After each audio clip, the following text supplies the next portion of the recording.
Ховд аймгийн Жаргалан цумын Цамгар багаас иргэдэд хурал сонгогдсон төлөөлөгч Ламсрунтай та бүхнийг уулзуулж байна. Тэгэхээр Ламсрун төлөөлөгчийн хувьд бол ховдчуудын сайн мэдгээр ээлц багын одоо 9 давхар орон сууцны лифтийн асуудлыг бол шийдвэрлэж орчин суугчдын аятаа тухтай амьдрах орчин нөхцөлийг бүрдүүлж чадсан ийм төлөөлөгч гэж одоо сүүлийн үед иргэдээсээ бас их магтаал сонсоод байгаа. Тэгэхээр Ламсрун төлөөлөгчийн хувьд яг энэ ЭС-багийн 9 давхрын хичнээн одоо байранд лифт тавиулчих уу? Энэ асуудал бас олон жил яригдаа шийдвэрлэж чадахгүй байсан асуудлын нэг шүү дээ. Хичнээн төвөргөөр тавиулчих.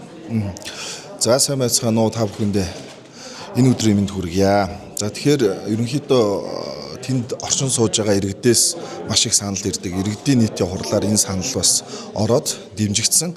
За яг одоо иргэдийн нийтийн хурлаар дэмжигдсэн бүх ажлуудаа бүгдийг төсөв суулгаж амжилттай хийлгэж байна. За 9 давхар, цагаан 9 давхар, улаан 9 давхар хоёулаа лифтний хийгдээ дууссан. Энд бас иргэдийн оролцоог тодорхой хэмжээнд бол оролцуулсан, иргэдээс бас тодорхой хэмжээний зардал гарсан гэдгийг бас хэлхийн зүйтэй баха. За яг орон нутгийн төсвөөс бол 350 сая төгрөгийн хөрөнгө оруулалтаар хийгдсэн байгаа.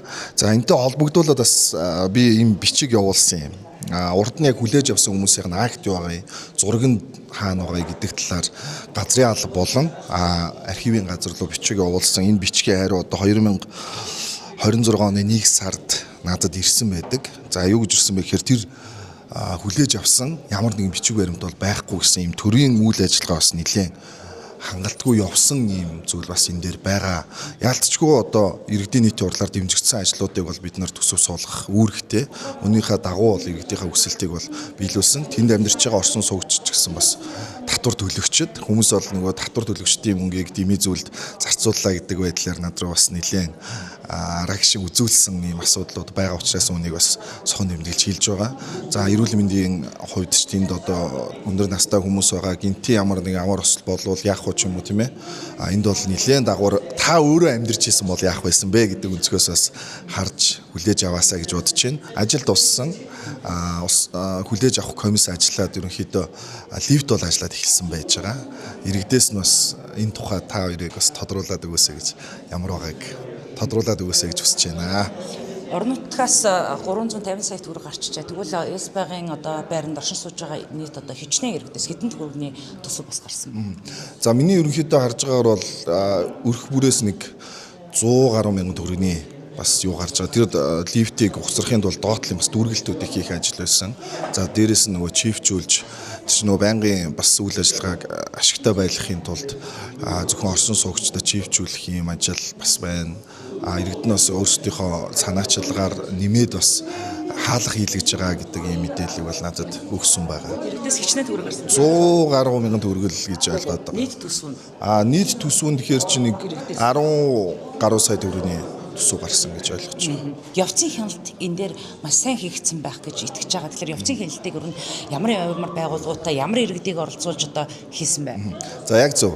Энэ дээр бид нар бас нөгөө төлөөлөгчөөр үйл ажиллагаанд тухайн нөгөө шалгарсан компани маань нэлээд оролцуулаад та нар хяналтаад бид нар одоо яг өөрсдөө амьдарч байгаа хүмүүсийг илүү төлхөө оролцуулсан. Хоёр байрнаас төлөөллүүдийг гаргаад өгсрэлтийн явц хүлээж авах явц тэр хүлээж авах ажлын хэсэгт нь бас иргэд өөрсдөө төлөөллөө оролцуулсан байж байгаа. Энийг нь холбож өгсөн.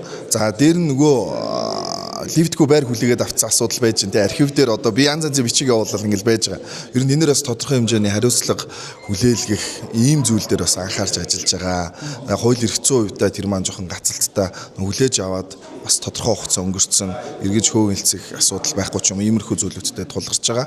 За одоо энэ ашиглалтанд орсон лифтний 2 жилийн хугацааны бүх ажлыг засвар үйлчилгээг тухайн компани өөрөө хариуцсан. Ямар компани? Уучлаарай одоо би яг ямар компани шалгараа яаж тэрнийг бол мэдэхгүй байна. Улаанбаатар хотын компани яг нөгөө эн чинь юу юм бэлээ? Тусгай зөвшөөрөлтөй компани бас авах хэрэгтэй гэдэг юм бэлээ. Тэгэхээр тусгай зөвшөөрөлтөй тэр компани гэж ойлгосон. Цаашдаа бас тодорхой хэмжээний сар болгон тогтмол хураамжуудыг бас иргэд маань дотроос хураагаад 2 жилээс цааш хугацааны ашиглалтын асуудлыг бол шийдлээд явах юм бүрэн боломжтой. Тэгээд чифтэй болцохоор нэлээд урт хугацаанд амьдрчих болов уу гэж бодоод байна. Хуучин лифт нь болохоор Солонгос улсаас ашиглагдгаа болсон. Бид нар бас нэг улаан 9 давхрын нэг лифтийн нөгөөтөө сэлбэч юм ингээд тодорхой хэмжээний төсөв гаргаж байгаа дуулан шийдчихье гэд явсан. Өнгөрсөн 2025 онд Тэр нь болохоор нөгөө боломжгүй болоод за шинэ лифт тавиулах төсөв бас суулгасан. Гэсэн чи компани 3 удаа зарлаад орж ирээгүй. За тэр шалтгааныг судлаад үзсэн чинь нөгөө ямар ч ашиггүй тий бараг нөгөө лифтэж авч хүрэлцэхгүй юм л тооцоо судалгаа бас багтаа төсөв оруулж ирсэн юм бэлээ. Тэгээд Одоо лифтгүй бариулсан уу? Цамгаар багт угаасаа ер нь ихний 2 байр. Одоо эндээс цаашаа нөгөө бас нэг асуудал үүсэж байгаа. Лифттэй байруудыг одоо хүлээж авах зургийн дагуу төрийн байгууллага ажиллаа маш сайн хийгэр. Одоо бол тавигдсан лифтийг хүлээж авсан хүмүүсээс нь асуусан маш чанартай сүлүүийн сайн лифт байна л гэдэг мэдээлэл бол надад өгсөн байгаа. Би одоо мэрэгжлийн хүн биш учраас тэрнийг бол сайн хэлж мэдэхгүй байгаа юм. За энэ мэтлэнгээр Цамбар багийнхаа иргэдийг одоо төлөөлөө тулгамдж байгаа асуудлыг шийдвэрлээд иргэдийн нийтийн хурлаараа ирэмблээд ингэ явж байгаа юм. Цаашид одоо дараагийн одоо ирэмблэгдсэн асуудал ямар асуудал вэ? Ямар асуудлыг одоо нэн шаардлагатай нэн тэргуунд хий гэж төлөвлөж байгаа юм.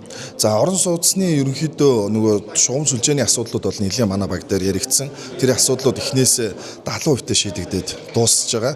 Яг нөгөө нэг иргэдийн нийтийн хурлаар орж ирсэн бүх асуудлуудыг бол бүгдийн төсөв суулгаад хийгээд дууссан. За малчны оруулалтын өрхөхүүдээс тоосчлтын асуудал бол нэлээд ярьж байгаа. Тэнд нөгөө зам зуны ялангуяа цагт тийм ээ чинжийн дохоо доошоо чиглэсэн урсгалууд нэлээх байгаа учраас тэнд одоо замын асуудал энэ шаардлагатай байна гэдээ бас ирэмбэ нэлээд дээгүүр орж ирсэн. Одоо замын транс нь хийгдээд ажил нь эхэлсэн явж байгаа. За гэх мэтчил ерөнхийдөө яг иргэдийн нийтийн хурлаар орсон л бол бүх асуудлууд бүгдээрээ хийгдэж явж байгаа гэж ойлгож байна.